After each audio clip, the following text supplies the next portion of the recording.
এটা হবে না, পূর্ণতা পাবে না, পূর্ণতা পাবে না। শুনতে পান? হ্যাঁ, শুনতে পাচ্ছি। হ্যালো, শুনতে পান? হ্যাঁ, শুনতে পাচ্ছি। জি জি জি।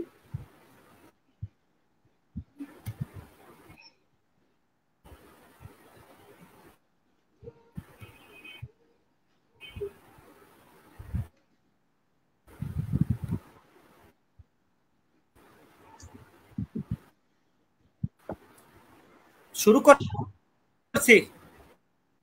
জি, ঠিক আছে।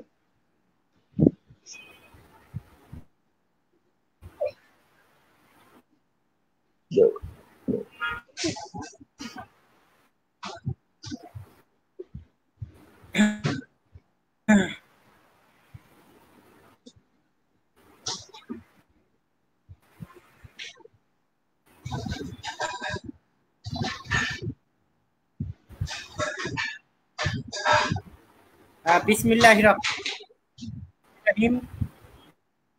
বিসমিল্লাহির রহমানির রহিম। প্রিয় দর্শক, দেশে এবং বিদেশে যারা আমাদের সঙ্গে আছেন, দেখছেন, লাইক করবেন, কমেন্ট করবেন এবং শেয়ার করবেন। আজকে আমাদের আপনাদের সহযোগিতা নিয়ে আজকে আমাদের 119 পর্ব টক শো আমরা শুরু করতে যাচ্ছি। আপনারা জানেন যে 2008 থেকে আমাদের পথ চলা, আপনাদের সহযোগিতা নিয়ে আমরা পথ চলছি। প্রিয় দর্শক, আপনাদেরকে শুভেচ্ছা জানাচ্ছি যে প্রতিদিনের ন্যায় ভাই কথা আপনার ভেঙে আসছে। আপনারা আমাদের সঙ্গে থাকবেন।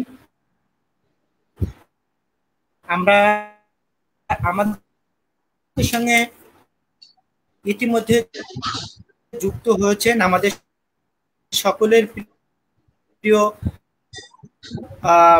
আমাদের তাঁতি দলের সংগ্রামী যুগ্ম আহ্বায়ক আমাদের জাহাঙ্গীর আলম ভাই।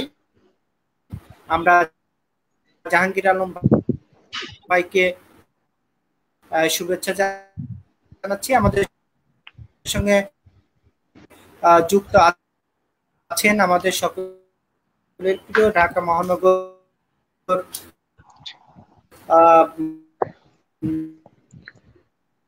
বিসমিল্লাহির রহমানির রহিম। আজকের এই সমসাময়িক রাজনীতি, কোন পথে বাংলাদেশ, এই বিষয়ে আমাকে ইনভাইট করার জন্য সর্বপ্রথম রিফন ভাই বা আমাদের অতিথি যারা আছেন, অনেকে হয়তো যোগ দিতে পারেননি, হয়তো কিছু সময়ের মধ্যে যোগদান করবেন। বিশেষ করে জাহাঙ্গীর ভাইকে ধন্যবাদ, উনি জাস্ট টাইমে যোগদান করেছেন।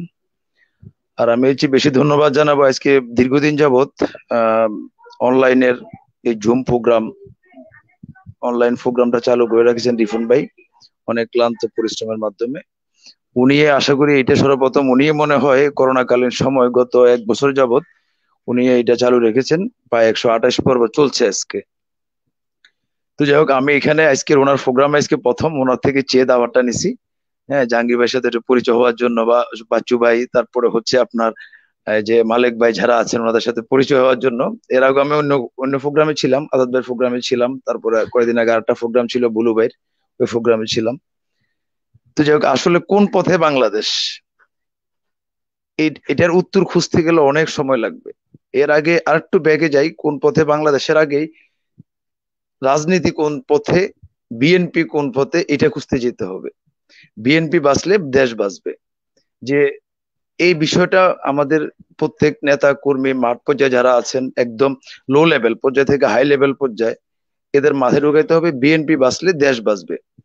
বিএনপি বাঁচার জন্য কি করতে হবে সেটা বিএনপির নীতি নির্ধারণ ফোরামে যারা আছেন তাদের কাছ থেকে আমরা জানবো, শুনবো, বুঝবো।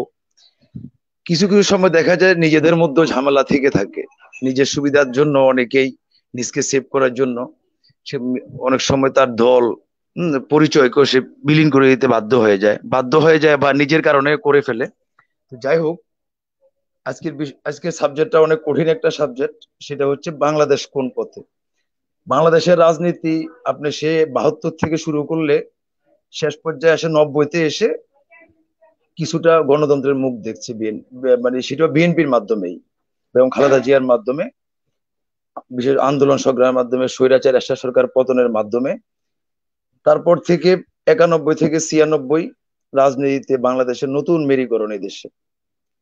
96-তে যখন গভর্নমেন্ট চেঞ্জ হইলো, তারপর এই সরকারকে, যে সরকার বর্তমান যে সরকার আছেন 96 সরকার গঠন করার পর আওয়ামী লীগ দীর্ঘ 21 বছর পর বিএনপি তাদেরকে ওয়েলকাম করেছে, স্বাগতম জানিয়েছে গণতন্ত্রের স্বার্থে, দেশের স্বার্থে, দেশের জনগণের স্বার্থে।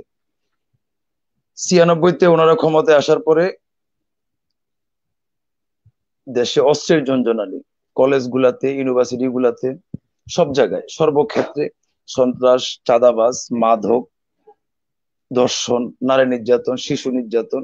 আপনাদের মনে থাকার কথা, একটা বিশ্ববিদ্যালয়ের এক ছাত্র নেতা উনি ধর্ষণে সেঞ্চুরি করেছেন। এখন সেই 96-র পরে বিএনপি আবার ক্ষমতায় আসলো। আমরা মনে হয় মালিক ভাইকে দেখতে পাচ্ছি। মালিক ভাই সালাম। জি সালাম ভাই, কেমন আছেন ভাই? জি আছি, আছি। যাই হোক, এর মধ্যে ওনাদের 96 থেকে বিএনপি যখন ক্ষমতায় আসলো, আওয়ামী লীগ 96-র পরে বিএনপি আবার 91-এ 2001-এ বিএনপি আবার জি জি শুনতে পাচ্ছি, আমি বলছি, কন্টিনিউয়াস করছি। 2001-এ বিএনপি আবার রাষ্ট্র ক্ষমতায় আসলো, গণতন্ত্র আবার সচল হলো। গণতন্ত্র সচল হওয়ার পরে বিএনপি 2001 থেকে 6 পর্যন্ত বিএনপি রাষ্ট্র ক্ষমতা পরিচালনা করলো। এর মধ্যে বিএনপিরও কিছু ভুল ভ্রান্তি ছিল। 15 ফেব্রুয়ারি নির্বাচন, সে নির্বাচনটা অনেকে গ্রহণযোগ্য মনে করেনি, বিএনপি সেটাকে বাতিল করে পুনরায় আর একটা কেয়ারটেকার গভর্নমেন্টের মাধ্যমে বেগম খালেদা জিয়া, দেশনেত্রী বেগম খালেদা জিয়া জনগণের সাথে, দেশের সাথে, গণতন্ত্রের সাথে উনি আর একটা নির্বাচন দিলেন। সে নির্বাচনের পরে বিএনপি ক্ষমতায় ছিল, ক্ষমতায় থাকা অবস্থায় দেশ চালাচ্ছিলেন, ভালোই চলছিল। 2006 শেষে 7-8-এর দিকে এসে এদেশে আবার 6-এর দিকে এসে ক্ষমতা ছাড়ার সময় এদেশে আবার শুরু হলো হাঙ্গামায় আওয়ামী লীগের হাতে লগি বইটার মিছিল, হত্যা, খুন, রাহাজানি। আবার আওয়ামী লীগ পূর্বের চরিত্র চলে গেল। এই গণতন্ত্রের জন্য বিএনপির যে অবদান আছে এই দেশে, আওয়ামী লীগের সেই অবদান নাই। কারণ আওয়ামী লীগ 72 থেকে শুরু করে 2021 সাল পর্যন্ত যতবারে ক্ষমতায় তারা ছিলেন, কখনো গণতন্ত্র সক্রিয় ছিল না, গণতন্ত্র ভালো ছিল না, মানুষের মুখের কথা বলার সাহস ছিল না, সংবাদপত্রের স্বাধীনতা ছিল না, কথা বলার অধিকার ছিল না, ভোটের অধিকার ছিল না, চলার অধিকার ছিল না, কোনো অধিকারই ছিল না, সব থেকে মানুষ বঞ্চিত। যখন বিএনপি ক্ষমতায় আসে তখনই কিন্তু এগুলা সচল হয়, অচল গণতন্ত্র সচল পথে যায়। এই সচল গণতন্ত্রকে টিকিয়ে রাখার জন্য দেশনেত্রী বেগম খালেদা জিয়ার নেতৃত্বের বিকল্প কোনো রাস্তা এই দেশে জনগণ বিশ্বাস করে না। আজকের যে বিষয়টা বাংলাদেশ কোন পথে, আপনার বাংলাদেশ কোন পথের আগেই সবচেয়ে ইম্পর্টেন্ট এখন হচ্ছে বিএনপি কোন পথে। বিএনপি যদি সঠিক পথে থাকে, বিএনপি যদি সঠিক ওয়েতে চলে, বিএনপি যদি বিএনপির আদর্শ চলে, বিএনপি যদি জিয়াউর রহমান এসে 19 দফা কর্মসূচি বাস্তবায়নের লক্ষ্যকে সামনে নিয়ে চলে, তাহলে আমরা দেশও বাঁচবে, দল বাঁচবে, জনগণ বাঁচবে, ভোটের অধিকার আসবে, গণতন্ত্র ফিরিয়ে আসবে। আজকে 2008-এর পর থেকে 111 সরকারকে বাদ দিলাম, 111-এর পরে 2008-এর পর থেকে আওয়ামী লীগ ক্ষমতায় আসলো। কিভাবে আসলো, কি পরিস্থিতিতে আসলো, সব এই দেশের মানুষ জানে। জানার পরও বিএনপি ইলেকশনে গেল 111 কেয়ারটেকার ছাড়াই, ওদের সেনাবাহিনীর আন্ডারে, ইয়াজউদ্দিন ফখরুদ্দিনের আন্ডারে তারা নির্বাচনে গেল, বিরোধী দলের অবস্থান গ্রহণ করলো। যেখানে বিরোধী দল হওয়ার কথা ছিল না, বিএনপি পাওয়ারে থাকার কথা ছিল, বিএনপি আপোষ করেন না। আমাদের নেত্রী, দেশ নেত্রী বেগম খালেদা জিয়া, উনি আপোষ করেননি, উনি জনগণের সাথে বেইমানি করেনি। শেখ হাসিনা জনগণের সাথে বেইমানি করে ওয়াই-11 সরকারের সাথে সমঝোতার মাধ্যমে উনি ক্ষমতায় আসলেন। যাই হোক, ক্ষমতা আসার পরে 13 নির্বাচন হলো। ওই নির্বাচনের আগেই উনি 153 আসন উনি নিজে আগেই বিনা প্রতিদ্বন্দ্বিতা নির্বাচিত হয়ে ক্ষমতা নিলেন। বিএনপি নির্বাচনে গেলেন না। বিএনপি নির্বাচনে গেল না। এটা বিএনপি নির্বাচনে না যাওয়াটা বিএনপির কতটা ভুল হয়েছে বা কি হয়েছে সেটাও বিএনপির নেতাকর্মীরা বা সিনিয়র নেতৃবৃন্দ এখন সেটা বুঝতে পারতেছে। পরবর্তীতে বিএনপির উপরে যে স্টিম রোলার চললো, ওনারা স্টিম রোলার তো গুম, খুন, হত্যা, নির্যাতন, মামলা হামলা এসবই চললো। শেষ পর্যায়ে আসে গত নির্বাচনে বিএনপির দেশনেত্রী বেগম খালেদা জিয়া একটা মিথ্যা মামলায়, একটা ভনওয়াট মামলায় উনি যখন জেলে ছিলেন, ওনাকে জেলে রেখে বিএনপি নির্বাচনে গেল। আমরাও তখন জেলে, আমি তখন 8 মাস জেলে ছিলাম। আমরা নির্বাচনে 4 মাস পরে আমাদেরকে জামিন দেওয়া হয়েছে, মিথ্যা মামলা দিয়ে আটক করা হয়েছে আমাদের বিরুদ্ধে। তো যাই হোক, এখন বিএনপি নির্বাচনে গেল। সে নির্বাচনে বিএনপি বাম দল, তারপরে কামাল সাহেবের দল, বিভিন্ন সবাইকে নিয়ে একটা মহা ঐক্য তৈরি করে নির্বাচনে গেল। সে ঐক্যতে বিএনপি অনেকের দ্বিমত ছিল। দলের সাথে, দেশের সাথে, বিএনপি গণতন্ত্রের সাথে সে নির্বাচনে গেল। নির্বাচনে যাওয়ার পরে নির্বাচনে বিএনপির ফলাফলটা এদেশের জনগণ, যে ফলাফল দেওয়া হয়েছে বিএনপিকে 5-7টা আসন, এটা জনগণ কখনো মেনে নেবে না, এবার নেই নাই। কিন্তু আবার আরেকটা বিষয়, আপনি যখন যাবেন নির্বাচনে বিএনপি যাওয়াটা সঠিক ছিল আমারও মনে হয়, এই কারণে যে জনগণ বুঝুক। যারা অনেকে বলছিল যে বিএনপি গত নির্বাচনে না গিয়ে ভুল করছে, বিএনপি পাওয়ারে আসতো, এই হইতো সেই হইতো, কিন্তু আসলে বিএনপি গত নির্বাচনে, এর আগের 13 নির্বাচন না গেলেও এই নির্বাচনে গিয়ে বিএনপি আন্তঃবিশ্বকে বুঝাইতে পারছে যে এই সরকার আমলে সঠিক নির্বাচন, গণতন্ত্র, ভোটার অধিকার সম্পূর্ণ জাদুঘরে। এই সরকার আমলে এই কোনো নির্বাচনে বিএনপি কে যাওয়াই উচিত না। ইতিমধ্যে আরেকটা বিষয় হচ্ছে, বিএনপি দেশনেত্রী বেগম খালেদা জিয়া আমাদের লাস্ট যে কাউন্সিল হয়েছিল, সেই কাউন্সিলে ভিশন 2030 একটা থ্রো করেছেন উনি। সেখানে 2030-তে কি আছেন, এখানে আমাদের যে ভদ্রলোক এটা লিখছেন বা প্রকাশ করছেন, উনি ছাড়া খুব হাতে গোনা খুব কয়েকজন লোক জানেন আমার মনে হয় সেখানে কি আছে। আমাদের সিনিয়র নেতৃবৃন্দরা দেখি press club, Naya Paltan party office, ওখানে বসে 2-একটা ব্রিফিং দিবে, আর হচ্ছে প্রেস ক্লাবের মতো জায়গায় ওখানে একটা প্রোগ্রাম করবে। ওখানে আওয়ামী লীগ যা বলছে সেটার অপোজিটে 2টা কথা বলে ওনারা চলে আসে। কিন্তু বিএনপি আগামীতে ক্ষমতায় আসার জন্য বা আসলে কি করবে জনগণের জন্য, দেশের জন্য, দেশের মানুষের জন্য, সেরকম কোনো কিছুই, যেটা দেওয়া হয়েছিল আপনার ভিশন 2030-তে, ওটাতে কিন্তু লেখা আছে সব। কিন্তু আমাদের সিনিয়র নেতারা মনে হয় এই বিষয়গুলো ফলো করে নাই, এটা মনে দেখেও নাই এখনো ভালো করে, অনেকে ফরেও নাই। এখন এটা যদি আমরা না বলি যে আমরা আওয়ামী লীগ এটা করছে, আমরা এটা করব, আওয়ামী লীগ এই আইনটা করছে, আমরা এই আইনটা বাতিল করব, আওয়ামী লীগ জনগণের জন্য এটা করছে, আমরা এটা করব, আমরা কি করলে জনগণ বিএনপির প্রতি আস্থাশীল হবে, আগামীতে বিএনপি কে মানুষ ভোট দিবে, নিজের প্রয়োজনে মানুষ রাজপথে আসবে। দেখেন, আমরা গত প্রেস ক্লাবে কিছুদিন আগে একটা প্রোগ্রাম করতে গেলাম, ইশরাকের উপরে আমাদের উপরে হামলা হয়েছে। আমরা ইশরাককে ঝড়ায় ধরছি, আমাদের একটা কর্মীকে নিয়ে গেছিল পুলিশ, ওখান থেকে আমরা ছিনিয়ে আনছি। ওখানে আমাদের পিঠে, আমার পিঠে, হৃদয়ের পিঠে ইশরাকের গায়ে প্রচুর আঘাত হয়েছে। কিন্তু আমরা ওই সময় দেখলাম মোশাররফ স্যার এবং আমানুল্লাহ আমানের মতো সাবেক ডাকসু বিপি, ওনাদেরকে রেখে কর্মীরা চলে গেছে। কেন কর্মীরা চলে যাবে? আমার কথা হচ্ছে, আমার নেতা এখানে আছে, আমরা কেন চলে যাব? নেতার সাথে আমরা মরবো। আমার টার্গেট থাকতে হবে, আমার মতো একজন তুহিন মারা গেলে কিছু হবে না এই দেশের, কিন্তু আমানুল্লাহ আমানের মতো, ইশরাকের মতো এবং মোশাররফ স্যারের মতো একজন লিডার মারা গেলে দেশের অনেক ক্ষতি হবে। আমি এই চিন্তা করে রাজনীতি করতে হবে।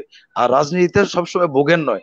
গত কিছুদিন আগে একটা নিউজ দেখলাম ইলিয়াস আলীকে নিয়ে, আমাদের এক যিনি বিএনপি দিয়ে ওনার পরিচয়, ওনার আদারওয়াইজ আর কোনো পরিচয় নেই। বিএনপি হচ্ছে ওনার মূল আইডেন্টিটি। উনি কি পাইছে বিএনপি দিয়ে, কি পায় না, সেটার থেকেও বড় কথা হচ্ছে উনি বিএনপি স্থায়ী কমিটির মেম্বার এবং শক্তিশালী মেম্বার। ঢাকার জন্য উনি সাবেক মন্ত্রী, সাবেক মেয়র, ওনার যে রেসপন্সিবিলিটি থাকার কথা ছিল, উনি একটা ভার্চুয়াল প্রোগ্রামে বসে ইলিয়াস আলীর বিরুদ্ধে আমরা বহু মিটিং করেছি, বহু আন্দোলন করেছি। আমি 2বার গ্রেপ্তার হয়েছি ইলিয়াস আলীর জন্য ঢাকায় প্রোগ্রামে। এখন কথা হয়েছে, ওনার মতো একজন স্থায়ী কমিটির মেম্বার যদি বলেন যে এই অবস্থা, উনি এটা হয়েছে, ওনাকে বিএনপি নিছে, আওয়ামী লীগ করে নাই, আমার সরকার করে নাই, আই রিপিট, উনি 2বার বলছেন কথাটা। বাট এখন কেন উনি বলবেন? যদি ওনার চাপ থাকে উনি সেটা বলবে, আমাকে গভর্নমেন্ট চাপ দিছে, আমার প্রবলেম ছিল, আমি এই কারণে বলছি। আজকে কেন উনি হাজার হাজার লক্ষ লক্ষ বিএনপির অসহায় নেতা কর্মীকে উনি আজকে একটা কনফিউশনের মধ্যে ফেলে গেলেন? আমার দৃষ্টি আকর্ষণ থাকে বিশেষ করে মালেক ভাই আছেন। মালেক ভাই, এই বিষয়টা আপনারা যারা আছেন লিডারের কাছে আছেন, আপনারা এই বিষয়গুলো ফলো করবেন। কেউ যদি দল করতে মন না চায়, কেউ যদি দল থেকে সরে যেতে চায় নিজের প্রয়োজনে, নিজের স্বার্থে, সেটা ভিন্ন বিষয়।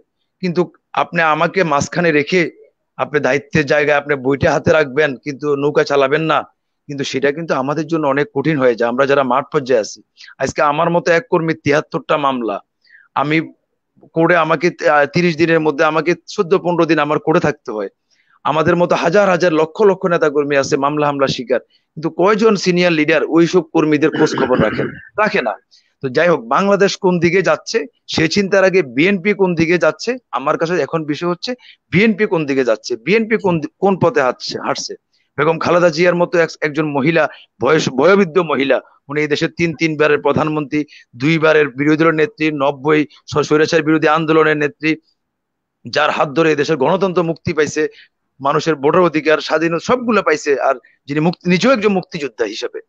যাই হোক, এখন এত কিছুর পরেও উনি 2 বছর 2.5 বছর উনি জেলে থাকে। আমরা একটা প্রোগ্রাম করতে গেলে সরকারের কাছে অনুমতি চাই, কে অনুমতি দিবে? অনুমতির অপেক্ষায় থাকবো কেন? আমি তো আমাদের যে সিনিয়র লিডার ব্যক্তিবর্গ আছেন ওনারা চিন্তা করে যে এটা হবে সেটা হবে, উঠে নিয়ে যাবে। কয়জনকে নিবে? বিএনপি লক্ষ লক্ষ কোটি কোটি কর্মী, কোটি কোটি সমর্থক, কয়জনকে নিবে? কয়টা জেলখানায় রাখবে? এই জেলখানায় আর জায়গা নাই, কাশিমপুরে জায়গা নাই। গত নির্বাচনের আগে আমাদের প্রায় 40,000 নেতা কর্মী গ্রেপ্তার করা হয়েছে, কিন্তু কি হয়েছে? বিএনপি তো এজেন্ডা দিতে পারুক, মানুষ তো বুঝতে পারছে যারা বিএনপি দেশে আছে। যাই হোক, এর মধ্যেও আমার সবচেয়ে কষ্টের বিষয় হচ্ছে সিনিয়র নেতৃবৃন্দ যারা আছেন, আপনাদের আসলে দায়িত্ব নেওয়া উচিত।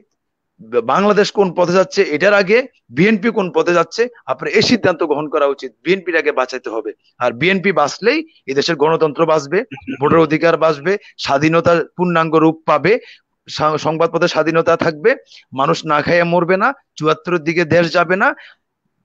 সবকিছু থেকে বাঁচার জন্য বিএনপি কে বাঁচাতে হবে। যাই হোক, এখন বিএনপি বাঁচলেই দেশ বাঁচবে। আর আমি একজন মাঠ পর্যায়ে কর্মী হিসাবে আমি সবসময় চাই যে সিনিয়র নেতৃবৃন্দ আমাদেরকে নির্দেশ দিক যে তোমরা কে কে মরতে রাজি আছো গণতন্ত্রের জন্য, দেশের জন্য। আমার বাবা একজন মুক্তিযোদ্ধা ছিলেন, আমি আমি আমি বাবার মুখে শুনেছি যে আমার বাবা শেখ মুজিবুর রহমানের খুব কাছের ছিলেন, উনি বঙ্গভবনে জব করতেন, তখনকার সময় শেখ মুজিবুর এখানে জব করতেন, সরকারি চাকরি করতেন। শেখ কামালের এক বিষয়ের পরে উনি ওইখান থেকে রিজাইন করে চলে আসছেন, এবং উইদাউট পেমেন্ট উনি তার যে সরকারি যে ভাতাটা নেওয়ার কথা ছিল উনি সেটাও নেন নাই, জেএলপিআর আসার পরে যেটা পাওয়ার কথা উনি সেটাও গ্রহণ করেন নাই। যাই হোক, আমাদেরও অনেক কষ্ট আছে। আমি দীর্ঘদিন জেলে ছিলাম, আমার বাচ্চা মারা গেছে তখন আমরা তখন জেলে থাকতে হয়েছে, ওয়াইন লেবার সব পলে থাকতে হয়েছে। তা আমাদের মতো লোক কর্মীরা এত নির্যাতনের শিকার হওয়ার পরেও যদি বিএনপির প্রতি ভালোবাসা, জিয়াউর রহমানের প্রতি ভালোবাসা, দেশ নেত্রীর প্রতি ভালোবাসা, দেশের প্রতি ভালোবাসা রাখতে পারি, তাহলে কেন আমাদের সিনিয়র নেতৃবৃন্দ সেটা পারবেন না? আমরা তো অনেক কিছু দেখেছি। বেগম খালেদা জিয়া বালুর গাড়ি দিয়া ওনার বাড়ি ঘেরাও করে রাখলো, আমরা গ্রেপ্তার হই, অনেকে বাসা থেকে বের হয় নাই। মাস ফর ডেমোক্রেসি দিলেন আপনারা, হ্যাঁ, বিএনপি যখন মাস ফর ডেমোক্রেসি দিল। জি ভাই। ভাই, আমাকে রিপন ভাই ফোন দিয়েছিলেন, ওনার ওখানে বিদ্যুৎ চলে গেছে, তো মানে আমাকে শুরু করতে বলছে আর কি। আপনি শেষ করেন, কারণ উনি আমি শেষ করছি, হ্যাঁ বুঝতে পারছি, আমি শেষ করছি। এখন উনি বালুরটাকে দেওয়া বেগম খালেদা জিয়ার বাড়িতে ওনাকে আটক করে রাখা হইলো। আমাদের হাজার হাজার লক্ষ লক্ষ নেতা কর্মী, যতই সমস্যা থাকুক, কোকো সাহেবের জায়নাজা নামাজের যে লোকগুলো আসছিল, আমরা এই লোকগুলো যদি আমরা ওনার বাসার দিকে, হ্যাঁ শেষ করতেছি রিপন ভাই, 1 মিনিট, ধন্যবাদ, শেষ করছি, আমি শেষ করছি। আপনার কাছে আবার আসবো, আপনাকে ধন্যবাদ জানাচ্ছি। আচ্ছা, ঠিক আছে থ্যাংক ইউ সো মাচ। প্রিয় দর্শক, আমরা দুঃখিত বিদ্যুৎ চলে যাওয়ার কারণে আমি ডিসকানেকশন হয়ে গেছি। মালেক ভাই, আপনার জ্ঞাতে অবগত করার জন্য যে আমাদের বিএনপি নির্বাহী কমিটির সদস্য এবং বাংলাদেশ সুপ্রিম কোর্টের আইনজীবী ওহিদুজ্জামান দীপু ভাই, ওনার শ্বশুর কিছুক্ষণ আগে মারা গিয়েছেন, এর জন্য উনি যুক্ত হতে পারছেন না, এর জন্য দুঃখ প্রকাশ করছে এবং সরি বলছে। আপনাকে ধন্যবাদ জানাচ্ছি। আমি এখন জাহাঙ্গীর ভাইয়ের কাছে যেতে চাচ্ছি। জাহাঙ্গীর ভাই, বাংলাদেশ কোন পথে বলুন। বিসমিল্লাহির রহমানির রহিম। আজকের এই ভার্চুয়াল আলোচনা সভার সম্মানিত সঞ্চালক ইসলাম রিপন ভাই, আমাদের ছোট ভাই, দেশ বাঁচাও মানুষ বাঁচাও আন্দোলনের সংগ্রামের সভাপতি। আজকে এই ভার্চুয়াল আলোচনার 119তম পর্ব। তো এই যে 118তম পর্ব পর্যন্ত ভাই যে এটা কন্টিনিউ করে আসছেন, অত্যন্ত ধৈর্য এবং মেধার পরিচয় দিয়েছেন আমি মনে করি। কারণ আজকে আমাদের কথা বলার তো কোনো স্বাধীনতা নেই। এর ভিতরে রিপন ভাই যে তার যে এই ধৈর্য সহকারে এই ভার্চুয়াল আলোচনা সভার কার্যক্রম চালিয়ে আসছেন, এই জন্য আমি আমার আলোচনা শুরুতে রিপন ভাইকে আমার সংগ্রামী শুভেচ্ছা এবং অভিনন্দন জানাচ্ছি। পাশাপাশি আমি গত মার্চের পর থেকে আপনার কোভিড-19 ব্যাপারে একটু কথা বলতে চাচ্ছি। সেটা হলো কোভিড-19 যে সে আপনার উহানে যে কোভিড-19 প্রথম সংক্রমণ হলো, তারপরে থেকে বিশ্বে এ পর্যন্ত আমরা সংখ্যাতাত্ত্বিক যে ব্যাপারটা, সেই সংখ্যাতাত্ত্বিক ব্যাপারে জানি যে 30 লক্ষ লোক মারা গিয়েছেন। যদিও আমি সংখ্যাতে বিশ্বাস করি না, কারণ প্রত্যেকটি দেশই তার তার অবস্থান থেকে এই সংখ্যাকে নিয়ন্ত্রণ করেছে। এবং সেটা বাংলাদেশের প্রেক্ষাপটে আপনারা জানেন যে বাংলাদেশের সংখ্যা আসলে কি হতে পারত, আর সেই জায়গায় এখন কি সংখ্যা দেখানো হচ্ছে বা কি সংখ্যা আমাদেরকে গেলানো হচ্ছে। তো যাই হোক, এই পর্যন্ত এই কোভিড আসার পরে যত লোক পৃথিবী থেকে চলে গেছেন সবার প্রতি আমি শ্রদ্ধা রেখে আলোচনা শুরু করতে চাই। আজকের সম্মানিত আলোচক হিসেবে উপস্থিত আছেন আমাদের ভারপ্রাপ্ত চেয়ারম্যান জনাব তারেক রহমান সাহেবের, যিনি লন্ডনে বসে আছেন আমাদের এই বৃহৎ এই জাতীয়তাবাদী দল বিএনপিকে ওখানে বসে উনি নেতৃত্ব দিচ্ছেন। ওনার যে ডান হাত আমি বলবো দক্ষিণ হস্ত এম এ মালিক ভাই, যুক্তরাজ্য বিএনপি সভাপতি, আজকে আমাদের মাঝে উপস্থিত আছেন, আমি এবং সম্মানিত বোধ করছি। পাশাপাশি উপস্থিত আছেন দেশ বাঁচাও মানুষ বাঁচাও আন্দোলনের সংগ্রামী নেতা, ঢাকা মহানগর দেশ বাঁচাও মানুষ বাঁচাও আন্দোলনের সংগ্রামী সভাপতি মোহাম্মদ তুহিন ভাই। তো আজকের আলোচনার যে কথা হলো যে বাংলাদেশ কোন পথে, আসলে বাংলাদেশ কোন পথে যাওয়ার কথা ছিল। আমরা এই যে 1971 সালে, ভাই কি শুনছেন ভাই? রিপন ভাই কি শুনছেন? মালিক ভাই শুনছেন? জি জি শুনতে পাচ্ছি। আচ্ছা, 1971 সালে আমাদের যে মুক্তিযুদ্ধ হয়েছিল, সেই মুক্তিযুদ্ধের কি উদ্দেশ্য ছিল, আমরা কোন পথে যাব, কোন দিকে যাব, সে আমাদের কোন লক্ষ্যের কারণে 30 লক্ষ শহীদ মানে আত্মত্যাগ করেছিল, 3 লক্ষ মতান্তরে আরো সংখ্যা এদিক সেদিক হতে পারে, 3 লক্ষ মা বোন তার ইজ্জত দিয়েছিল, কেন ছাত্র যুবক তাদের বুকে তাজা রক্ত সেদিন ঢেলে দিয়েছিল। আপনারা জানেন 47 সালে দেশ বিভাগের পর থেকে একটি এই যে পূর্ব পাকিস্তান পশ্চিম পাকিস্তান কেন্দ্রিক যে দেশ বিভাগটা হয়েছিল, এই দেশ বিভাগের ভিতরেই কিন্তু 1971 সালের স্বাধীনতার বীজ রোপিত ছিল। তো যাই হোক, আন্দোলন সংগ্রামের একটা পর্যায়ে 1971 সালে 26শে মার্চ শহীদ রাষ্ট্রপতি জিয়াউর রহমানের সেই অমোঘ বাণী আমরা কালুরঘাট বেতার কেন্দ্র থেকে, যদিও আমরা ছোট ছিলাম, আমরা হয়তো শুনতে পাই নাই, এটা আমাদের দুর্ভাগ্য, কিন্তু আমাদের সিনিয়র সিটিজেন যারা আছেন তারা সবাই শুনতে পেয়েছেন শহীদ রাষ্ট্রপতি জিয়াউর রহমানের সেই দিনের সেই যে তুর্যধ্বনি, উই রিভল্ট, এই কথার মাধ্যমে উনি বাংলাদেশের 7.5 কোটি জনতাকে উনি সেই দিন উজ্জীবিত করতে পেরেছিলেন। কিন্তু সেদিন আমরা কি দেখেছি? হ্যাঁ রিপন ভাই। জাহাঙ্গীর জি জি জাহাঙ্গীর ভাই, জি জি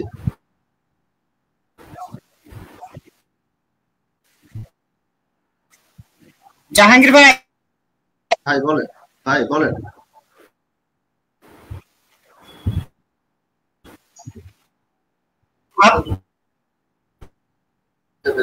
জাহাঙ্গীর ভাই, হ্যাঁ ভাই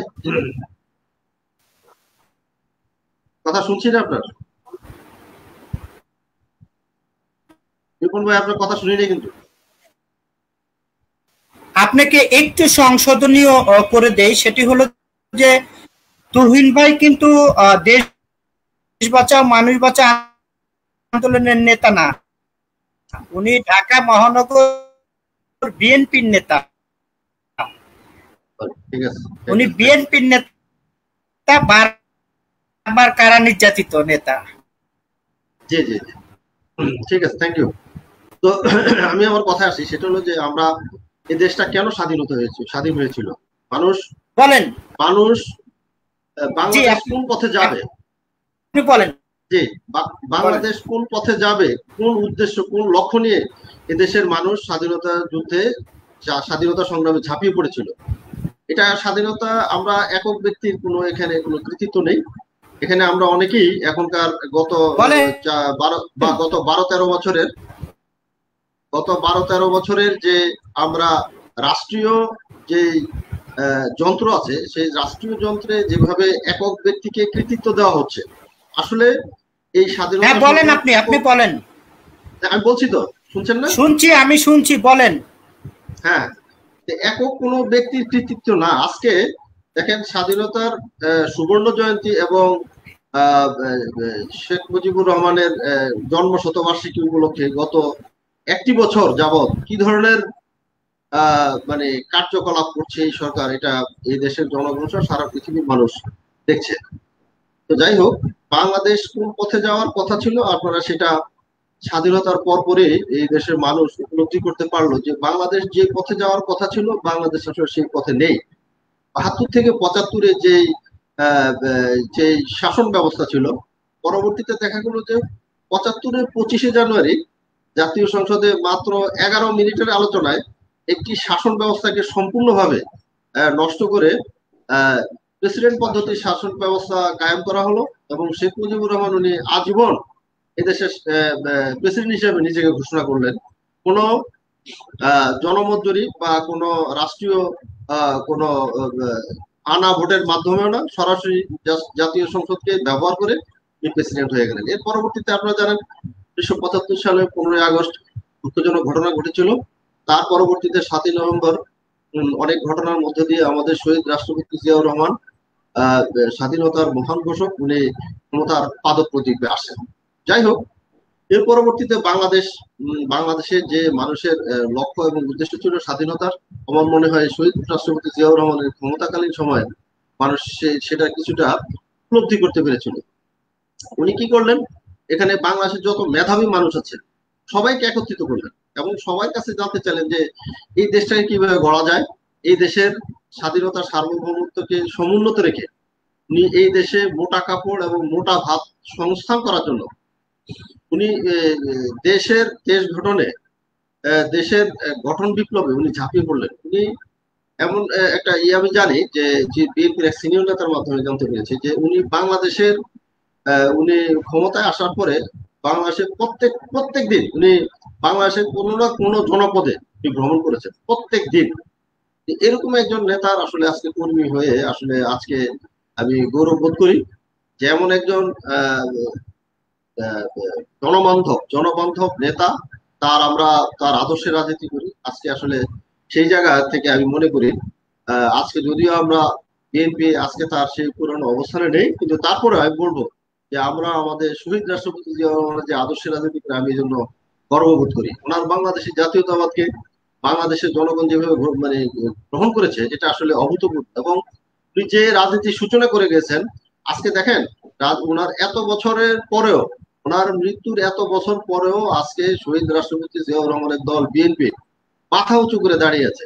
যদিও আমাদের মনে করেন যে 1 লক্ষ মামলা দিয়ে প্রায় 35 লক্ষ নেতাকর্মীকে আজকে জর্জরিত করা হয়েছে, বিএনপির হাজার হাজার নেতাকর্মীকে জেলে পোড়া হয়েছে, তাদেরকে মামলা হামলা দিয়ে বিভিন্নভাবে নির্যাতন নিপীড়ন করা হয়েছে, কিন্তু তারপরও আজকে বিএনপি বাংলাদেশের একটি কাঙ্ক্ষিত দল, মানুষের কাছে কাঙ্ক্ষিত দল। সবাই মনে করে যে বিএনপি ইনশাল্লাহ পরবর্তীতে ইনশাল্লাহ এই স্বৈরাচারের পতন পরবর্তী সময় ইনশাল্লাহ বিএনপি ক্ষমতা আসবে। আজকে সাম্প্রতিক বিষয়ে যদি আমি আসি, আজকে দেখেন আজকে যে অবস্থা, গত বছরের 2020-এ 8ই মার্চ বাংলাদেশের প্রথম সংক্রমণটা ডিক্লেয়ার করা হয় যে বাংলাদেশে একজন করোনা রোগী পাওয়া গিয়েছে। আচ্ছা, 8ই মার্চের পরে আপনার ওই 26শে মার্চে নরেন্দ্র মোদী আসার কথা ছিল। নরেন্দ্র মোদী আসার আগে 18 এপ্রিল আলাদা ঘোষণা দেওয়া হয়েছে একজন মারা গিয়েছে। এটা যখন ঘোষণা দেওয়া হয়েছে মারা গিয়েছে, এর আগেই তারা নিশ্চিত হয়েছে যে নরেন্দ্র মোদী আসবে না। যদি নরেন্দ্র মোদী আসতো তাহলে যে মারা যাওয়ার বা সংক্রমিত হওয়ার ব্যাপারটা কিন্তু 26 তারিখের পরেই জানানো হতো। এটা মানে বাংলাদেশের জনগণ 100% এটা কনফার্ম যে তারা যেভাবে সংখ্যা নিয়ে এবং যেভাবে এই কোভিড কে তারা ডিল করছে বাংলাদেশে, এটা একটা অভূতপূর্ব এবং এটা মানে কি বলবো, এটা কোনোভাবে ভাষায় বর্ণনা করার মতো নয়। আজকে দেখেন যে লকডাউন, এই সাম্প্রতিক যে লকডাউন, আজকে এই লকডাউনে দেখেন মানুষের, আজকে ঢাকা শহরে আমরা থাকি, আমরা আমরা সারা দেশে আমাদের কিছুটা নেটওয়ার্ক আছে, আমরা জানতে পারছি যে মানুষ গ্রামে গঞ্জে কতটা কষ্টে আছে। এরপরে আপনি যদি গ্রামগঞ্জ বাদ দেন, গ্রামগঞ্জে তারপরে মানুষের কিছুটা কর্মসংস্থানের ব্যবস্থা আছে। ঢাকা শহরে প্রায় 50-60 লাখ দিন আনে দিন খায় হত দরিদ্র লোকজন বসবাস করে, রিক্সা চালক, ভ্যান চালক, সিএনজি চালক থেকে শুরু করে আরো বিভিন্ন ইনফরমাল কর্মের সাথে জড়িত এরকম প্রায় 50-60 লক্ষ লোক আছে। দেখেন এই সরকার কি করলো, হঠাৎ করে নরেন্দ্র মোদী আসলো। নরেন্দ্র মোদী আসার আগে, আসার পরে দেশে হেফাজতকে উস্কিয়ে দিয়ে, হেফাজতকে কি বলবো একদম হাতে ধরে তাদেরকে এই ইয়েতে, এই মারামারিতে বলবো, এই মারামারিতে তাদেরকে সংযুক্ত করা হবে। কিভাবে দেখেন, 26শে মার্চ নরেন্দ্র মোদী বাংলাদেশে এসেছেন, হেফাজত কিন্তু তাদের কোনো কর্মসূচি রাখে নাই 26শে মার্চে। এমনকি বিএনপি 16 থেকে 26শে মার্চ পর্যন্ত সকল কর্মসূচি প্রত্যাহার করেছিল বিএনপি। আর হেফাজত 23 তারিখ বা 24 তারিখে ঘোষণা দিয়ে বললো যে আমরা 26 তারিখে আমাদের কোনো কর্মসূচি নেই। তো 26 তারিখ শুক্রবার নামাজের পরে আমরা কি দেখলাম, নামাজের পরে মুসল্লিরা বের হয়েছিল, মানে মিছিল করবে, ঠিক মিছিল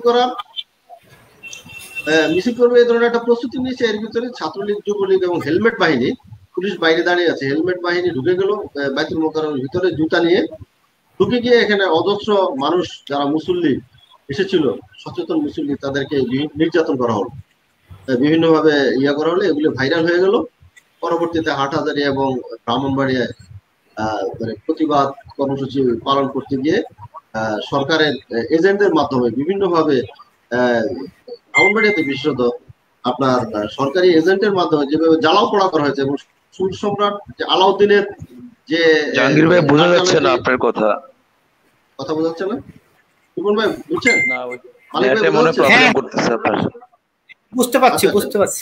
আচ্ছা, সুর সম্রাট আলাউদ্দিনের যে কার্যালয়টিকে তছনছ করা হলো, এগুলো দিয়ে বিভিন্নভাবে নরেন্দ্র মোদী জানা হচ্ছে। এবং পরবর্তীতে আমরা ঢাকার কলকাতার আনন্দবাজার পত্রিকা আমরা দেখেছি যে তারা লিখেছে যে নরেন্দ্র মোদী এসেছে এবং বাংলাদেশে পাকিস্তান পন্থীরা, তালেবান পন্থীরা বাংলাদেশে নরেন্দ্র মোদীর যে আগমনকে প্রতিহত করার জন্য এখানে তাণ্ডব চালিয়েছে। তো এখন দেখছে পাশাপাশি আবার গত শুক্রবারে জাহাঙ্গীর ভাই আপনাকে ধন্যবাদ জানাচ্ছি। আপনার কাছে আমরা অবশ্যই আবার আসবো। আমরা মালিক ভাই একটু বক্তব্য নিয়ে আসি, আমাদের প্রিয় মালিক ভাই। আমি মালিক ভাইয়ের কাছে যেতে চাচ্ছি। মালিক ভাই শুনতে পাচ্ছেন? মালিক ভাই আপনাকে ধন্যবাদ জানাচ্ছি। আমার এখানে বারবারই বিদ্যুৎ চলে যাচ্ছে। এখন আমি মোবাইলে সংযোগ হলাম অনেক কষ্টের পরে, মোবাইলের আলো দিয়ে কিন্তু আমি লাইন চালাচ্ছি, মোবাইল ডাটা দিয়ে। তারপরেও বাংলাদেশের যে দুরবস্থা, এই দুরবস্থার মধ্যে আমাদের এইভাবে পড়তেই হবে, এটাই বাস্তবতা। আমাদের সাথে বাংলাদেশ সুপ্রিম কোর্টের বিজ্ঞ আইনজীবী এবং বিএনপি নির্বাহী কমিটির সদস্য বাগেরহাট থেকে যিনি নির্বাচন করেন, আমাদের দীপু ভাই, তার শ্বশুর ইন্তেকাল করেছেন। আমরা তার শ্বশুরের জান্নাত মাগফিরাত কামনা করছি। আমি মালিক ভাই, আজকে আমাদের বিষয় বাংলাদেশ কোন পথে, আপনি বলেন।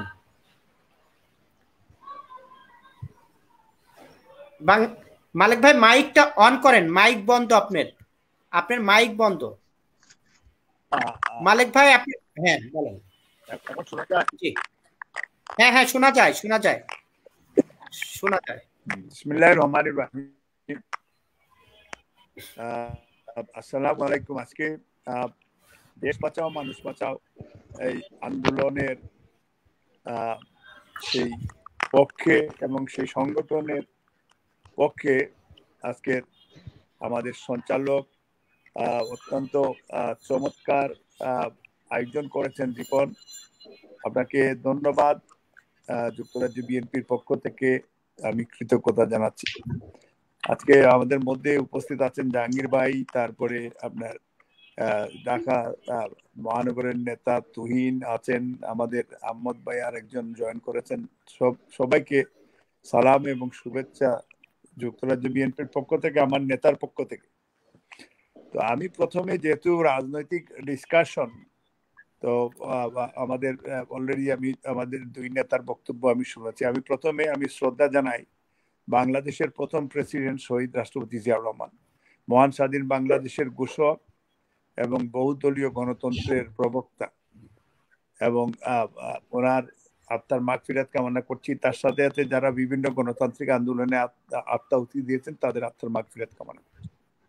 ইভেন রিসেন্ট এই নরেন্দ্র মোদী বিরোধী আন্দোলনে যারা আত্মাহুতি দিয়েছেন, যে আমার প্রিয় মুসলিম ব্রাদার, তাদের আত্মার মাগফিরাত কামনা করছি। আজকে প্রথম হচ্ছে যে আমি একটা আপনার বাংলাদেশের গণতন্ত্র আপনার এই যে আপনি কোন দিকে যাচ্ছে, আজকে একটা উদাহরণস্বরূপ বলি। আমেরিকার প্রেসিডেন্ট ডোনাল্ড ট্রাম্প, উনি যখন লন্ডনে ভিজিট করলেন, তো সেইখানে প্রায় কোটি জনতা রাস্তায় নামছে তার বিরুদ্ধে। কিন্তু ব্রিটিশের সাথে আমেরিকার মানে যে ভালো বন্ধুত্ব, এটা আনবিলিভেবল। কিন্তু 1 কোটি মানুষে আমেরিকাকে খুশি করার জন্য চাইলে এখানে তারা ব্রিটিশ পুলিশ এটা হইলে অন্তত 1 লক্ষ মানুষ অ্যারেস্ট করতে পারত, কিন্তু তারা একজনকে অ্যারেস্ট করেনি। বরঞ্চ বিবিসি এইটার পক্ষে তারা এই অবস্থান নিচ্ছে। প্রথম হচ্ছে যে যেখানে ভারতের নরেন্দ্র মোদী একটা গুজরাটের খোসা হিসাবে পরিচিত, সেই নরেন্দ্র মোদীকে খুশি করার জন্য ওনারা এই যে অলরেডি জাহাঙ্গীর ভাই বললেন যে মুজিব বর্ষ পালন করার জন্য শুরু হয়েছিল কোভিড-19। সেই দিন একজন মানুষ মারা যাওয়ার পরে ধরা পড়েছিল, কিন্তু সেখানে তারা অত্যন্ত মানে স্মার্টলি হ্যান্ডেল করেছে যাতে তাদের মহাপ্রভু মোদী আসে এবং তাদের স্বামী মোদী। এটা তারা নিজেরাই বলেছেন, ভারতের সাথে ওনাদের স্বামী স্ত্রীর সম্পর্ক। এখন ভারতের সাথে স্বামী স্ত্রীর সম্পর্ক এটা অ্যাকচুয়ালি আওয়ামী লীগের কোনো লজ্জা নাই। আওয়ামী লীগের লজ্জা নাই। আওয়ামী লীগ অ্যাকচুয়ালি অ্যান্টি মুসলিম একটা সংগঠন।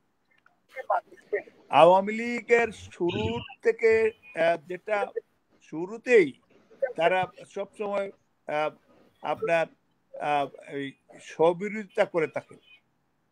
শেখ মুজিবুর রহমান 7ই মার্চের ভাষণের কথা বলেন, স্বাধীন হয়ে গেছে। তাইলে এই যে 30 লক্ষ হতো 30 লক্ষ মানুষ হতো আত্মাহুতি দিয়েছে, কম বেশ 30 লক্ষ হইতে পারে, কমও হইতে পারে, বেশি হইতে পারে।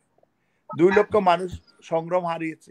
শেখ মুজিব কেন তখন সারেন্ডার করেছিলেন? শেখ মুজিবুর রহমান তো নিজের স্বাধীনতার পক্ষে ছিলেন।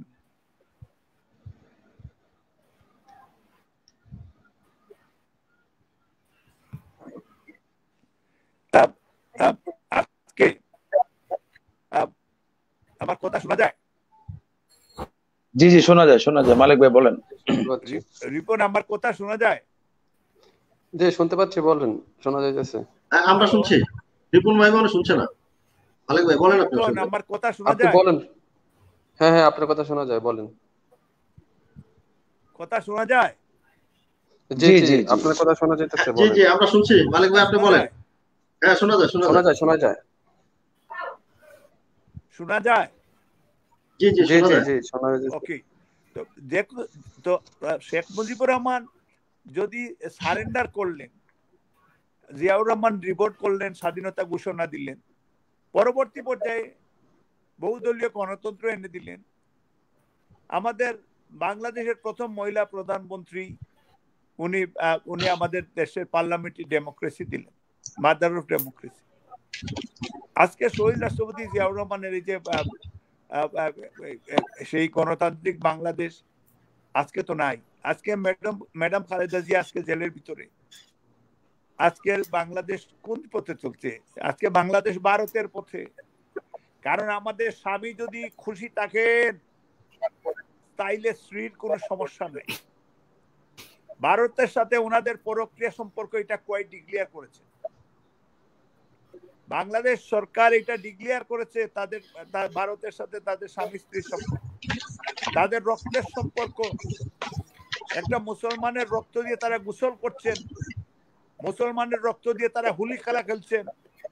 নরেন্দ্র মোদী আসলো, এটা হোলি খেলা খেললেন তারা রক্তে দিয়ে, রক্তের বিনিময়ে তারা হোলি খেলা খেললেন। হেলিকপ্টারে উনারা দেখলাম সেই হেলিকপ্টারে করে উঠতে থাকলেন, আরেকটা মন্দিরে গেলেন। এই ভারতের খুশি করার জন্য বাংলাদেশের গণতন্ত্র হত্যা করা হয়েছে। ভারতকে করিডোর দেওয়ার জন্য বাংলাদেশের গণতন্ত্র হত্যা করা হচ্ছে। ভারতকে যত ধরনের সুবিধা দেওয়ার জন্য বাংলাদেশের গণতন্ত্র হত্যা করা হচ্ছে, একদলীয় শাসন হয়েছে। আজকে এই দেশকে লুট করার জন্য, দেশের সম্পদ লুট করার জন্য এই সরকার একদলীয় সরকার তারা কন্টিনিউয়াসলি তারা চালিয়ে যাচ্ছে। সেনাবাহিনী 57 বিডিআর এর মেসাকারের সময় জেনারেল ব্রিগেডিয়ার কর্নেল মেজর থেকে শুরু করে 57, যেটা বিশ্বযুদ্ধেও হত্যা হয়নি, এত সেনা কর্মকর্তা মারা যাননি। কিন্তু বাংলাদেশে মারা যাওয়ার পরে সেনাবাহিনী রিভল্ট করে নাই, শেখ হাসিনা এটা করতে দেন নেই ভারতকে খুশি করার জন্য। বিকজ পাদবাতে এই যে বিএসএফ কে মেরেছিল বিডিআর এবং হ্যাঁ শোনা যায় 18 জন না 18 জন বিএসএফ কে হত্যা করা হয়েছিল, এটা প্রতিশোধ তারা নিয়েছে। আপনি মাইকটা 111 থেকে শুরু করে জি শোনা যায় বিএনপির বিরুদ্ধে কনস্পিরেসি হচ্ছে। আজকে বাংলাদেশের অর্থ, হ্যাঁ শুনছি, আমিও সুইচ ব্যাংকে রিজার্ভ করা হচ্ছে। হ্যাঁ শোনা যায়। আজকে 105 জন drug dealer including Shamim Usman এই বাংলাদেশের, হ্যাঁ শোনা যায়। এটা এবার সরকারের অ্যাডভাইজার কেএম সুমান বলেছে। শামীম উসমান পার্লামেন্টে দাঁড়িয়ে এটা প্রতিবাদও করেছেন, ওর রেজিগনেশন ডিমান্ড করেছে। তো ড্রাগ ডিলারের পার্লামেন্টে, কারণ সিকিমের পার্লামেন্টে যখন লেন্দুকদর্জি দাঁড়িয়ে বলেছিল মেজরিটি, তারা ওভার মেজরিটি ছিল এবং বলেছিল আইন পাস করেছিল যে তারা ভারতের সাথে মার্চ করবে। ভারতের সাথে অনেক অলিখিত, ভারতের সাথে তারা অলরেডি মার্চ করে ফেলছে। বাংলাদেশে গণতন্ত্র তো ফিরে আসবে না আনটিল আনলেস শেখ হাসিনার পতন না হলে।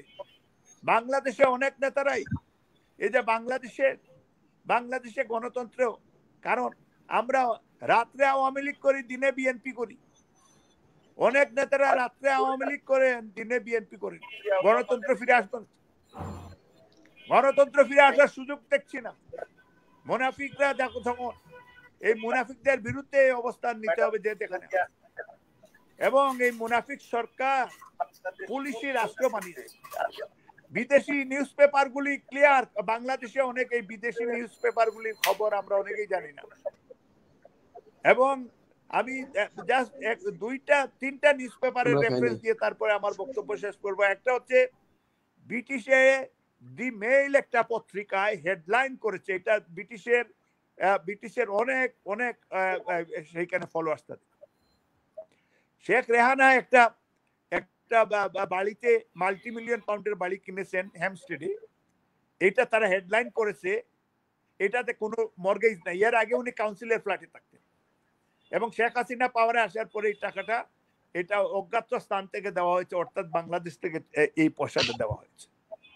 1.5 বিলিয়ন ইউএস ডলার বাড়িতে জয় থাকেন, তার বিরুদ্ধে 2টা মানি লন্ডারিং মামলা, 19টা মামলা তার বিরুদ্ধে, 2টা মানি লন্ডারিং মামলা। বাংলাদেশ সরকার তাকে বেল করতে গিয়ে তার আয়ের উৎস দেখিয়েছে, তার 25 কোটি টাকা প্রতি মাসে বাংলাদেশ থেকে তার বেতন দেওয়া হয়। এবং একটু আগে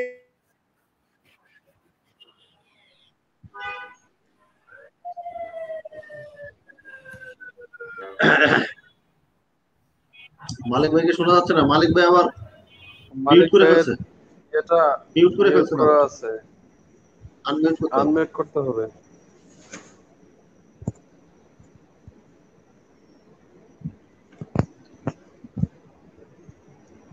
মালিক ভাই আপনার এটা মিউট করা আছে, আনমিউট করেন। মিউট করে ফেলছি। আপনার মাইকটা মানে মিউট করা আছে, আনমিউট করেন। শোনা যাচ্ছে না? আপনার মাইকটা মিউট করা আছে, আনমিউট করেন। হ্যাঁ, আপনার মাইকটা মিউট করা আছে, আনমিউট হ্যালো, করেন।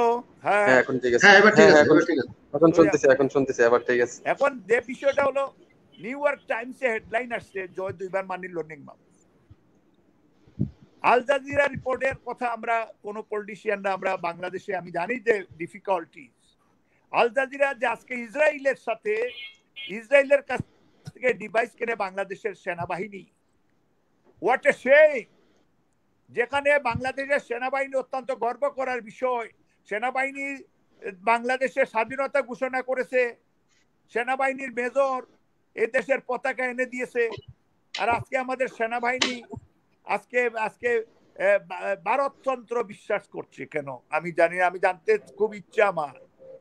আজকে বাংলাদেশে এই যে জার্মান নিউজ পেপার ওয়ার্ল্ডের 3rd ডিক্টেটর শেখ হাসিনাকে বলেছে, এবং ব্রিটিশ ইকোনমিক্স পত্রিকা বলেছে যে বাংলাদেশ ব্যাকরাপ্ট এনি টাইম।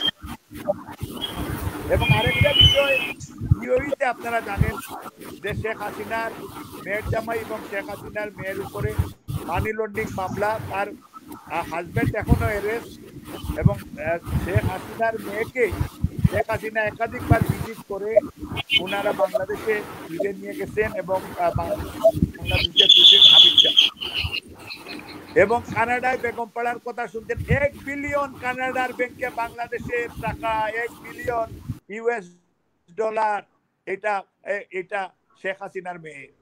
আজকে বাংলাদেশ কোন দিকে যাচ্ছে আমরা টের পাই না, বাংলাদেশের জনগণ টের পায় না। আজকে বাংলাদেশকে যেভাবে লুট করছে, যেভাবে বাংলাদেশের সর্বনাশ হয়ে যাবে আনটিল আনলেস যদি আমরা জাতীয়তাবাদী শক্তি এর সাথে ইসলামিক মূল্যবোধের শক্তি, আজকে মসজিদে বন্ধ, আজকে নাকি গার্মেন্টস আজকে আওয়ামী লীগাররা বলে যে মসজিদে নামাজ না পড়লে অসুবিধা নাই, ঘরের ভিতরে নামাজ হবে। আজকে তারা গার্মেন্টস ইন্ডাস্ট্রি থেকে নাকি কোনো করোনা আসে না, তারা পালন করে 1000 কোটি টাকা করে তারা শেখ মুজিবের আত্মাকে তারা ডেকে নিয়ে আসলো, এসে ফুলের পাপড়ি দিয়ে তারা গ্রহণ করে। এখন এই দেশের মুসলমানের বিরুদ্ধে ষড়যন্ত্র হচ্ছে, জাতীয়তাবাদী শক্তির বিরুদ্ধে ষড়যন্ত্র হচ্ছে, দেশের বিরুদ্ধে ষড়যন্ত্র হচ্ছে। এই যে করিডোর দিয়ে দিছে, এইটার ব্যাপারে আমরা আমাদের কোনো মাথার ব্যথা নাই। কারণ মালিক ভাই আপনাকে ধন্যবাদ। এক সেকেন্ড মালিক ভাই আবার আসছি, এক সেকেন্ড। এই যে ভারতের কথা, ভারত এই যে সামরিক মহড়া দেবে আমাদের দেশের উপর দিয়ে, এই রাস্তাটা, এই ব্রিজটা শুধু তারা ব্যবহার করতে পারবে, বাংলাদেশ ব্যবহার করতে পারবে না। এর কারণ কি? এটা ওয়েস্টার্ন সিকিম, আমাদের গণতন্ত্র হচ্ছে দিল্লি বাবাদের দিকে চলে যাচ্ছে, ওইদিকে দিল্লির বাবারা যা বলবে বাংলাদেশ গণতন্ত্র সেই দিকেই যাবে। বাংলাদেশে কোনো গণতন্ত্র ফিরে আসবে না আনটিল আনলেস শেখ হাসিনা তার বাপের পরিণতি না হওয়া পর্যন্ত। ধন্যবাদ।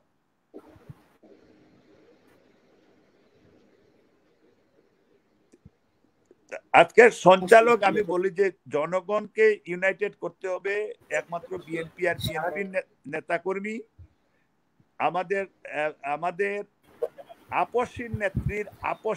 ধন্যবাদ প্রিয় দর্শক, আমরা প্রায় শেষ পর্যায়ে চলে এসেছি।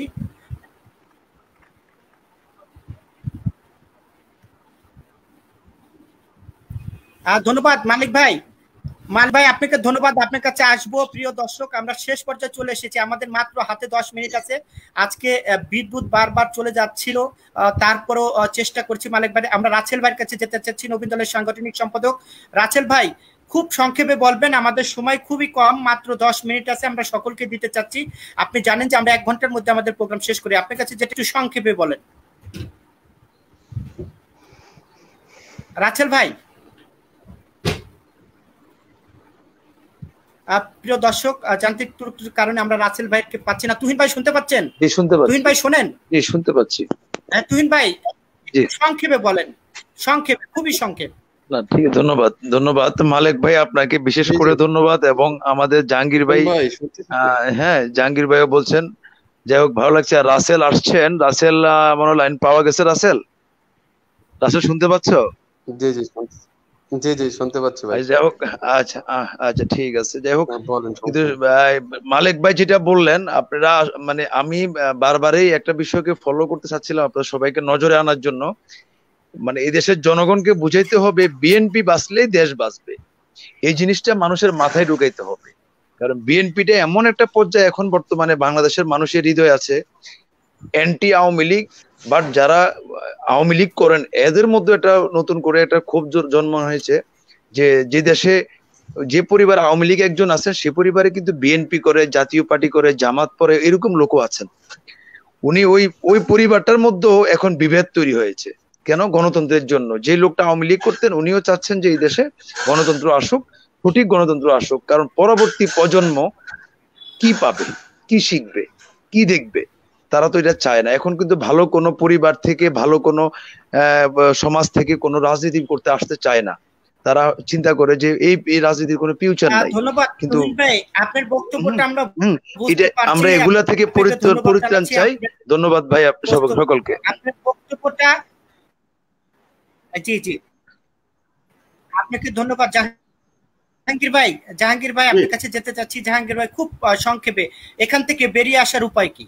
আচ্ছা, আমি মানে আমার কথা তখন শেষ করতে পারি না, আমি একটু বলবো। সেটা হলো মানে এরা যে সুপরিকল্পিত ভাবে এই সরকার, তাদের যে বিরোধী শক্তি, এখানে বিএনপি, জামাত, হেফাজত, বিএনপি জামাতের, তারা বিভিন্ন মামলা হামলা দিয়ে অত্যাচার, নির্যাতন, নিপীড়ন করার পরে তারা তাদের লক্ষ্যবাদ, তাদের অর্থনৈতিক শক্তিকে তারা ধ্বংস করেছে, বিএনপি এবং জামাতের। এখন দেখেন হেফাজত ইসলামের ঠিক একই প্রক্রিয়া অবলম্বন করছে, যেটা আপনি চিন্তা করলে পাবেন। তাদেরকে এখন বিভিন্ন মামলা হামলা জড়ানো হচ্ছে, এবং তাদের যে অর্থনৈতিক শক্তি দেখেন, গত কোরবানির ঈদে এই চামড়ার দরে যে একটা মানে ফ্লাকচুয়েট করে তাদেরকে যেভাবে ক্ষতিগ্রস্ত করা হয়েছে, তদ্রুপ এই রমজানে এই সিয়াম সাধনা। হ্যাঁ, আপনার বক্তব্য বুঝতে পারছি, আপনার বক্তব্যটা বুঝতে পারছি। আপনি যেটি বলতে চাচ্ছেন যে একের পর এক মিশন নিয়ে তারা নেমেছে তাদের। একটা মিনিট রিপন ভাই, এক মিনিট। বাংলাদেশ কোন পথে আছে, আমি শুধু একটা কবিতার কয়টা পংক্তি দিয়ে শেষ করছি। সেটা হলো, আমি এটা আমাদের যুগ্ম মহাসচিব সৈয়দ মোয়াজ্জেম হোসেন আলালের মুখে শুনেছি, সেই পংক্তিটা দিয়ে আমি শেষ করছি। এখন বাংলাদেশের অবস্থা হচ্ছে, সত্যবাবু মারা গেছে, বিবেক বাবুর গায়ে জ্বর, উচিত বাবুর কানে তালা, জুলুম বাবুর বেজায় জোর, শান্তিবাবু অশান্তিতে হবে না আর হয়তো হবে। আজকে বাংলাদেশের অবস্থা। তো রিপন ভাই, আপনাকে অসংখ্য ধন্যবাদ। মালিক ভাইকে ধন্যবাদ জানাচ্ছি, সবাইকে ধন্যবাদ জানাচ্ছি। আসসালামু আলাইকুম। ওয়ালাইকুম আসসালাম। রাসেল ভাই 1 মিনিটে শেষ করবেন। ঠিক আছে। আসসালামু আলাইকুম সবাইকে। আসসালামু আলাইকুম। আসলে বর্তমানে আমাদের যে দেশে গণতন্ত্র নাই, যে দেশে আইনের সুশাসন নাই, সে দেশে আমরা কি আশা করতে পারি? আমরা কিছুই আশা করতে পারি না। তা আমাদের সকলের বিবেককে জাগ্রত করে সবাই ঐক্যবদ্ধ হয়ে আমাদের গণতন্ত্র পুনরুদ্ধার করতে হবে। সবার আগে সব দলমত নির্বিশেষে সবাই ঐক্যবদ্ধ হয়ে এই সরকারের বিরুদ্ধে আমরা রাজপথে নামতে হবে, আমাদের গণতন্ত্র পুনরুদ্ধার করতে হবে। তারপর আমাদের এখন আমরা শুনি, সবার মুখে শুনি যে উন্নয়ন বলতে আমরা কি বুঝি? উন্নয়ন বলতে বুঝি আমরা আওয়ামী লীগ যারা সমর্থক করে তাদেরই উন্নয়ন হচ্ছে। দেশের মানুষ উন্নয়নের কিছুই পাচ্ছে না বা কিছুই ভোগ করতে পারছে না। আজকে এই সরকারের বিরুদ্ধে যে কোনো রাজনৈতিক সংগঠনই যদি তাদের বিরুদ্ধে প্রতিবাদ করতে যায়, তাদেরকে যে কোনো উপায়ে দমন করা হয়, যে কোনো ভাবে তাদের মুখ বন্ধ করে দেওয়া হয়। আজকে ফেসবুকে কিছু বলতে গেলেও সমস্যা হয়, প্রতিবাদ করতে গেলে সব দিকে এই সরকার মানুষকে সবকিছুর অধিকার থেকে বঞ্চিত করেছে। আমাদের এই রাসেল ভাই ধন্যবাদ আপনাকে। আপনি বুঝছি রাসেল ভাই, ধন্যবাদ আপনাকে।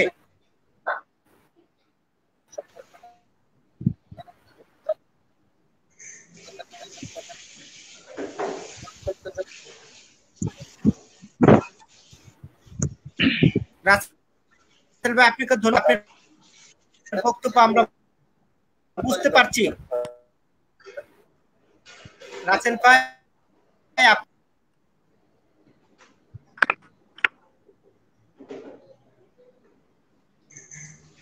মালিক ভাই কি লিভ নিয়ে নিছে নাকি? ওনার লাইনে মনে হয় সমস্যা করতেছে। মালিক ভাইকে দেখা যাচ্ছে না।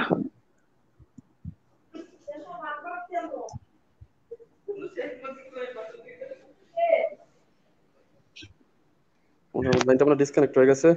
রিপন ভাইকেও দেখা যাচ্ছে না। রিপন ভাই তো এখানে, ওইখানে ওনার এখানে মনে হয় বিদ্যুতের সমস্যা হ্যাঁ, হচ্ছে। বিদ্যুতের সমস্যা, বিদ্যুৎ আসা যাবে।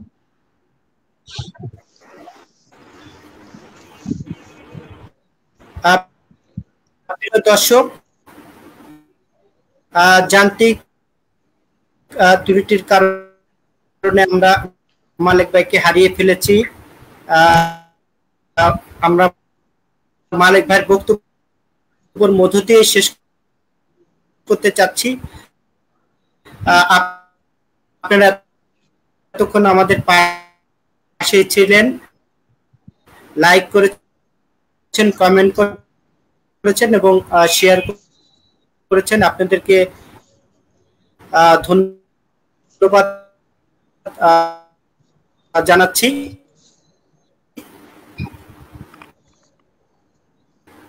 মালিক ভাইকে আমরা পেলেই আমরা মালিক ভাইয়ের মধ্য দিয়ে আমরা শেষ করতে চাচ্ছি। আপনারা কি আমার কথা শুনতে পান? জি জি, শুনতে পাচ্ছি। শুনতেছি। জি জি, শুনতে পাচ্ছি। শুনতে পাচ্ছেন আমার কথা? জি জি, জি শুনতে জি পাচ্ছি।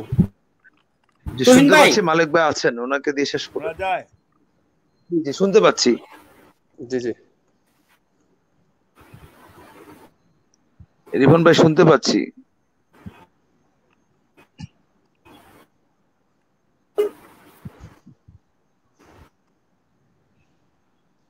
জি, মালিক ভাই আসছেন, মালিক ভাইকে দিয়ে শেষ করেন।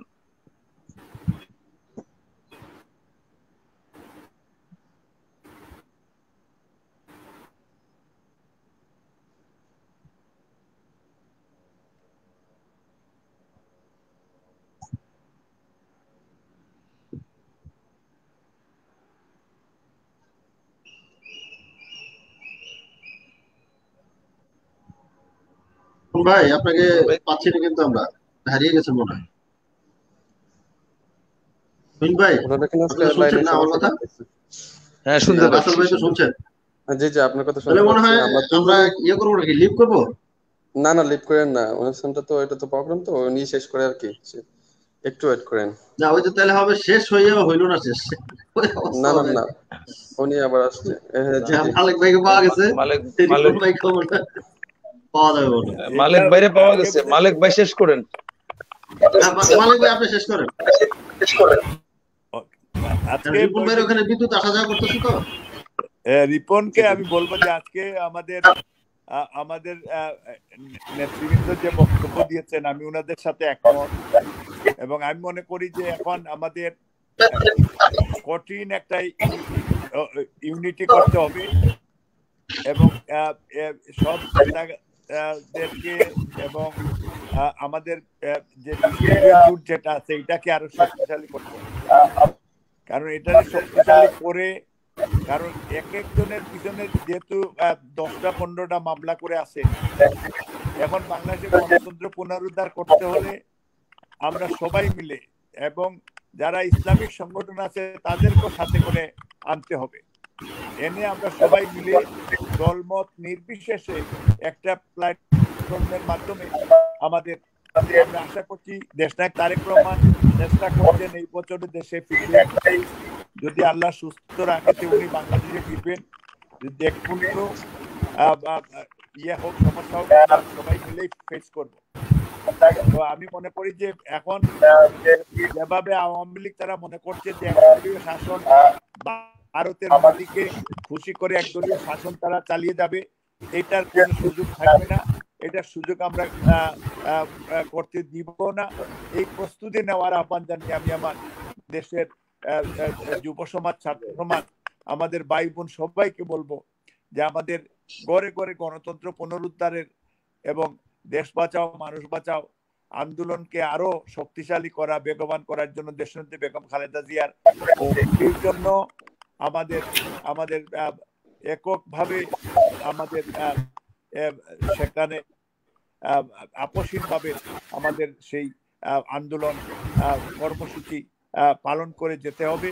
এবং যেহেতু মামলা হামলার শিকার হচ্ছেন। যদি গণতন্ত্র পুনরুদ্ধার না হয় তাহলে বাংলাদেশে আমরা জাতীয়তাবাদী শক্তিকে একবারে, বাংলাদেশের মুসলমানদেরকে একবারে ধ্বংস করা এবং ধর্ম মূল্যবোধের বিশ্বাসী শক্তিগুলিকে ধ্বংস করার যে প্রস্তুতি পায়তারা করছে এই এই এই মুনাফিক সরকার, তার থেকে জাতিকে উদ্ধার করতে হবে। এটার জন্য যেটা অলরেডি আমার মহানগরের নেতা বলেছেন যে বিএনপি বাঁচলে বাংলাদেশ বাঁচবে, বিএনপি সত্যিকার অর্থে না বাঁচলে বাংলাদেশ বাঁচবে না। এবং বিএনপির সাথে আজকে বিএনপি এবং আমাদের সেই ধর্মীয় মূল্যবোধের বিশ্বাসী সব শক্তিগুলিকে আমার মনে হয় আমাদের ইউনাইট করে আমরা একসাথে আমাদের এগিয়ে যেতে হবে। এবং মনে রাখবেন যে আমরা যদি ঘরে বসে থাকি তাতেও মামলা দিবে, ঘরে বসে থাকলেও হামলা দিবে। আমাদের মা বোনদেরকে নিয়ে রাস্তাঘাটে চলতে পারবেন না ভবিষ্যতে। এখন এই জন্য খুব দরকার আমাদের বিএনপি কে শক্তিশালী করে মাঠে নামানো। এবং কিছু কিছু নেতা আছে সব জায়গায় থাকবেন যে ওনারা মাঠে নামতে চাইবেন না, কিন্তু দেশনায়ক তারেক রহমান সত্যিকার অর্থে উনি ডাক দিলে ঘরে বসে থাকতেও পারবে না এবং ঘরে বসে থাকতে পারবে না। এবং আমি সবাইকে আন্দোলনে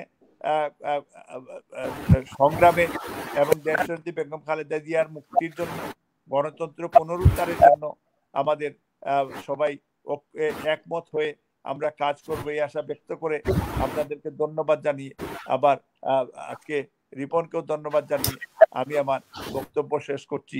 এবং আজকে একটা কথা এক সেকেন্ডে বলতে চাই যে আজকে আওয়ামী লীগের একজনের সাথে আমার একটা টক শো ছিল, যদিও আমি পরবর্তী পর্যায়ে উনি আমার নেত্রী সম্পর্কে একটা নোংরা মন্তব্য করেছিলেন, সেই কারণে আমি তার বিরুদ্ধে